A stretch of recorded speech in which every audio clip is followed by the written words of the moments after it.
الحمد للہ وکفا وسلام علی عباده الذین اصطفى اما بعد فاعوذ باللہ من الشیطان الرجیم بسم اللہ الرحمن الرحیم الذی جعل لکم الارض فراشا والسماء بناء آمنت باللہ صدق اللہ مولانا العظیم وبلغنا رسوله النبی الامین الکریم ونحن على ذلك لمن الشاہدین والشاکرین والحمد للہ رب العالمین۔ نہایت خلوص و عقیدت و محبت کے ساتھ قانون ساز پیغمبر مدینے کے تاجدار دونوں عالم کے مالک و مختار صلی اللہ علیہ وسلم کی مقدس بارگاہ میں درود پاک کی داد نچھاور کریں پڑھیں درود پاک اللہم صلی علی سیدنا و شفیعنا و حبیبنا و مولانا بارک وسلم صلی اللہ علیہ وسلم علیہ یا رسول اللہ صلی اللہ علیہ وسلم۔ حضرات غالباً اس بات سے آپ خوب واقف ہوں گے کہ آج کا یہ پروگرام فیضان ارمان پیا کانفرنس کی سرپرستی پیر طریقت صوفی باسطہ حضرت صوفی محمد زاہد حسین صاحب آسانی بیانی فرما رہے ہیں، اور ان کی سرپرستی میں بہت سارے علماء کرام شورا اسلام اور نقیب اعظم ہندوستان حضرت حافظ مولانا افضل حسین صاحب اشرفی سمستی پوری بھی تشریف فرما ہیں۔ ہم سب آپ بھی تشریف لائے ہیں، اللہ تعالیٰ ہم سب کی اس حاضری کو قبول فرما کر ہم سب کے لیے بھی اور ہم سب کے مومن خاندان والے لوگوں کے لیے مغفرت کا سامان بنائے۔ تھوڑی دیر کے لیے میں آپ کی بارگاہ محبت میں بلا کسی تمہید کے تلاوت کردہ آیت کریمہ کے ضمن میں چند باتیں آپ کی بارگاہ محبت میں عرض کرنے کی کوشش کر رہا ہوں۔ کسی عاشق رسول نے کیا ہی خوب کہا ہے کہ جاہو حشم نہ دوستوں کنبا قبیلہ چھوڑ کر، جاہو حشم نہ دوستوں کنبا قبیلہ چھوڑ کر، محبوب کرتا ہے خدا بندے کا تقویٰ دیکھ کر، محبوب کرتا ہے خدا بندے کا تقویٰ دیکھ کر۔ اور کل حضرت سرکار سلطانی گور سے پاک ہے، آپ لوگوں کو بھی اس کا علم ہوگا، شاید میں اس کے تعلق سے بزرگان دین کی بارگاہ میں خراج عقیدت پیش کرتے ہوئے کہتے ہیں کہ ایمان کی دولت ملی کتنے ہوئے ہیں جنتی، ایمان کی دولت ملی کتنے ہوئے ہیں جنتی، کہ سرکاہی والے تیغ علی داتا کا جلوہ دیکھ کر، سرکاہی والے تیغ علی داتا کا جلوہ دیکھ کر۔ اور میرے بھائی کسی عاشق رسول نے تو یہ بھی کہا ہے کہ خودی کو کر بلند اتنا کہ ہر تقدیر سے پہلے خدا بندے سے خود پوچھے بتا تیری رضا کیا۔ آج حضور اعلیٰ حضرت فاضل بریلوی علیہ رحمت و رضوان ہمارے عملوں کو اور ہمارے زندگی جینے کے معاملات کو پیش نظر رکھتے ہوئے کامیابی کی ضمانت شاعری کی شکل میں کیسی زندگی جینے والوں کے تعلق سے دی ہے۔ سرکار اعلیٰ حضرت فرماتے ہیں زہر عزت و اطلاع محمد کہ ہے اور صحت زیر پائے محمد، خدا کی رضا چاہتے ہیں دو عالم، خدا چاہتا ہے رضائے محمد صلی اللہ علیہ وسلم۔ حضرات آپ سے پوچھا جائے گا کہ آپ محفل شریف میں آئے، آپ کے آنے کا مقصد کیا ہے، تو آپ کا جواب ہوگا کہ ہمارے آنے کا مقصد یہ ہے کہ ہمارے اس عمل سے اللہ راضی ہو جائے۔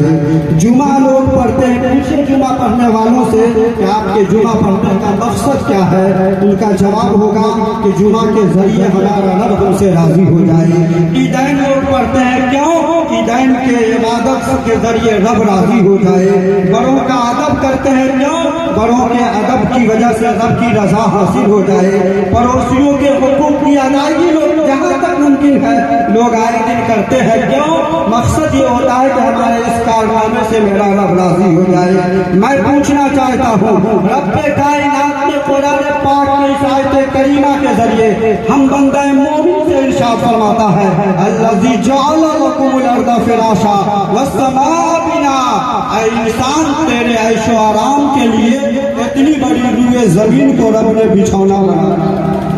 اتنی بڑی روئے زمین کو رب نے بچھونا انسان کے لیے بنایا ہے، اور اتنے بڑے آسمان کا شامیانہ رب نے انسان کے لیے لگایا ہے۔ سینے پہ ہاتھ رکھ کر کے فیصلہ کر، جب رب نے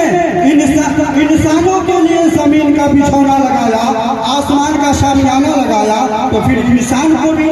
کسی نہ کسی مقصد کے تحت بنایا ہوگا۔ میرے دوستو، اللہ کی مقدس کتاب قرآن سے پوچھئے کہ انسانوں کے وجود کا مقصد کیا تھا، انسان کے بنانے کا مقصد کیا تھا۔ اللہ تعالیٰ قرآن پاک کی دوسری آیت کریمہ کے ذریعے فرماتا ہے وَمَا خَلَقْتُ الْجِنَّ وَالْإِنسَ إِلَّا لِيَعْبُدُونِ، کائنات کے ہر جن و انس کو رب کائنات نے اپنی عبادت کے لیے پیدا کیا ہے، اپنی بندگی کے لیے پیدا کیا ہے۔ میرے بھائی، یہیں میں آ کر کے اپنی زندگی کا محاسبہ کریں اور اپنی زندگی گزارنے کا جو اپنا طریقہ اختیار کیے ہوئے ہیں اس کا کیلکولیٹر کر کے نتیجہ نکالیں کہ آخر ہم جو زندگی گزار رہے ہیں، جس حساب سے ہماری زندگی گزر رہی ہے، رب کے ہم بنانے کے مقصد کے تحت ہماری زندگی گزر رہی ہے یا نہیں گزر رہی ہے۔ یاد رکھیے، 25,000 کا موبائل دور حاضر میں اگر آپ خریدتے ہیں اور آپ سے موبائل والے کمپنی ایک بار کہہ دیتے ہیں کہ اگر اس موبائل کو سلامت رکھنا چاہتے ہیں تو پانی سے بچانا ہوگا، اس موبائل کو اگر صحیح سالم رکھنا چاہتے ہیں تو اس کے جو قانون و ضابطے ہیں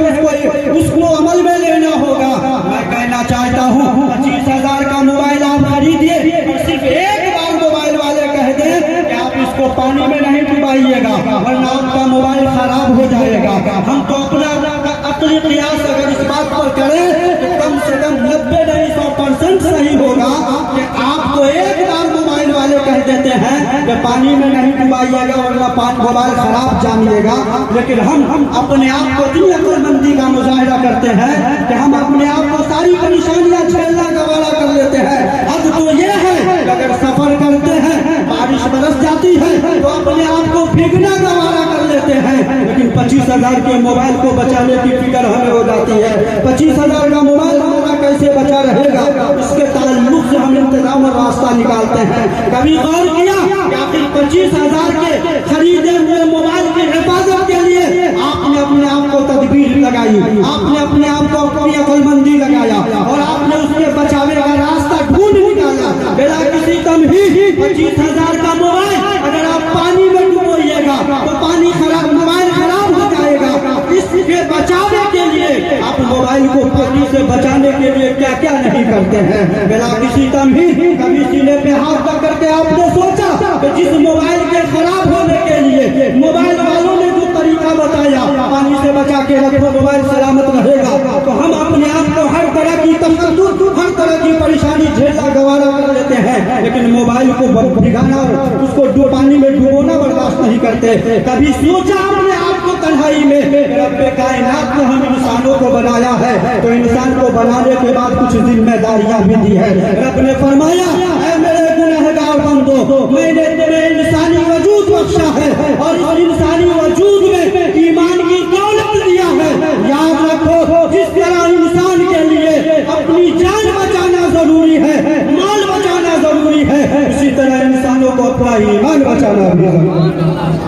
تو جان کے بچانے کی حفاظت کے لیے کل تک لوگ روس کے مکان میں رہتے تھے، بلڈنگوں کا انتخاب کرنا شروع کر دیے تاکہ ہم زیادہ سے زیادہ آرام کی زندگی گزار سکیں۔ کل تک لوگ لینڈ اور بستی میں رہا کرتے تھے، پنکھے اور ہاتھ پنکھوں کے ذریعے اپنی زندگی گزر بسر کیا کرتے تھے، لیکن آج اپنی اس انسان کو آرام، اس انسانی وجود کو آرام پانے کے لیے ہم جو ہے ایئر کنڈیشن روم بھی بناتے ہیں، اے سی لگاتے ہیں۔ کبھی سوچا اس جان کی حفاظت کے لیے ہم کیا کیا کرتے جا رہے ہیں، اور اسی طرح ہم مال کی بھی حفاظت کے لیے اپنے ضمیر کو زندہ رکھے ہوئے ہیں۔ اپنا شعور واقعی ہے اس لیے کہ آپ 5-1 کلو کا لوٹا خرید کر کے رات بھر زمین دروازے پہ تو ضرور چند دن سو جائیے گا چھوڑ کر، مگر 50 گرام کا سونا اگر آپ کا اگر دھوکے سے دروازے پہ چھوٹ جائے تو 12 بجے رات میں بھی بستر پہ اگر یاد آ جائے تو بے چینی بڑھ جائے گی۔ 50 گرام کا سونا بھولے سے اگر دروازے پہ چھوٹ جائے، 12 بجے رات میں بھی اگر نیند ٹوٹی اور یاد پڑ جائے تو اس بستر استراحت کو چھوڑ دیں گے لوگ اور اس سونے کے ڈھونڈنے میں نکل جائیں گے، زیور کے ڈھونڈنے